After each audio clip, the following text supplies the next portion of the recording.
In 1932, Australia fought a war against birds. Not a joke, not a metaphor, a real military operation, ordered by the government, carried out by soldiers armed with machine guns, and somehow, Australia lost. This strange chapter of history is known as the Great Emu War.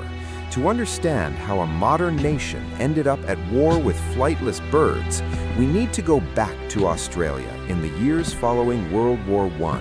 Thousands of Australian soldiers returned home from the war and were promised land by the government as a reward for their service. Many of them settled in Western Australia, where they began farming wheat in a harsh and unforgiving landscape. By the early 1930s, those farmers were already struggling. The Great Depression had devastated the global economy, wheat prices had collapsed, and many farms were barely surviving. Then, in the middle of all this hardship, another problem arrived. Every year after breeding season, tens of thousands of emus migrated inland. In 1932, an estimated 20,000 of them moved directly through farming land in Western Australia. Emus are not small birds. They can grow nearly 6 feet tall, run over 30 miles per hour, and travel long distances without slowing down.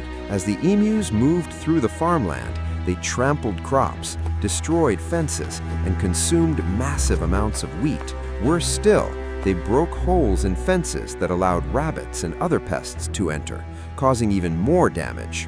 Farmers tried everything they could think of to stop them.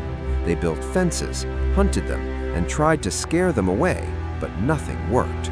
The emus didn't just pass through, they stayed. Desperate and frustrated, the farmers appealed to the Australian government for help. They wanted protection, compensation, or at the very least, a solution. The government decided to act, but not in the way anyone expected. Instead of sending financial aid or building better infrastructure, the government approved a military operation. Soldiers would be deployed to deal with the emu problem. The idea was that trained men with machine guns could quickly reduce the emu population and restore order to the farmland. The operation was placed under the command of Major G.P.W. Meredith. He and his men were armed with Lewis machine guns, the same weapons used during World War I. The mission seemed straightforward: find large groups of emus, open fire, and eliminate them efficiently. When news of the operation broke, the public found it amusing. Newspapers followed the story closely. Few people believed the emus stood any chance against the military. In November of 1932, the operation began. Almost immediately, things went wrong. The soldiers expected the emus to move in large, slow herds. Instead, the birds behaved unpredictably.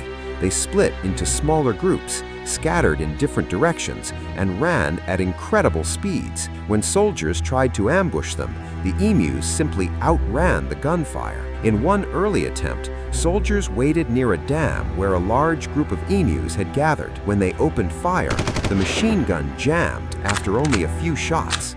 By the time it was fixed, most of the emus had escaped. In another encounter, over 1,000 emus were targeted.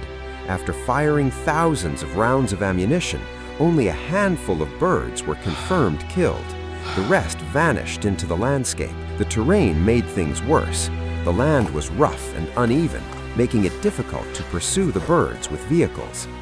Emus could change direction instantly, zigzagging through the countryside, while bullets tore up the ground behind them. Major Meredith later described the emus as moving like a disciplined military force. He compared their behavior to guerrilla fighters, noting how they seemed to anticipate danger and retreat before suffering heavy losses. As the operation continued, frustration grew. Machine guns overheated, ammunition ran low. Reports came in of emus being hit multiple times and still managing to escape. One bird was said to have survived several bullet wounds and continued running until it disappeared from sight. After weeks of fighting, the results were embarrassing. Thousands of bullets had been fired, yet the number of emus actually killed was surprisingly small. The military was exhausted. The farmers were still unhappy, and the emus were very much alive. By December 1932, the government quietly withdrew the troops. the operation was officially called off. No victory was declared, no medals were awarded, there was no ceremony marking the end of the campaign. When asked about the failure, Major Meredith famously remarked that if Australia had a military division with the endurance and resilience of the emus, it could face any army in the world. The Great Emu War was over. In the years that followed, the government abandoned military solutions entirely. Instead, they introduced bounty systems, improved fencing, and changed agricultural practices. These methods proved far more effective than machine guns ever were. The emu population remained strong, and the birds continued to roam the Australian landscape long after the soldiers had gone. Today, the Great Emu War lives on as one of history's most absurd yet fascinating stories.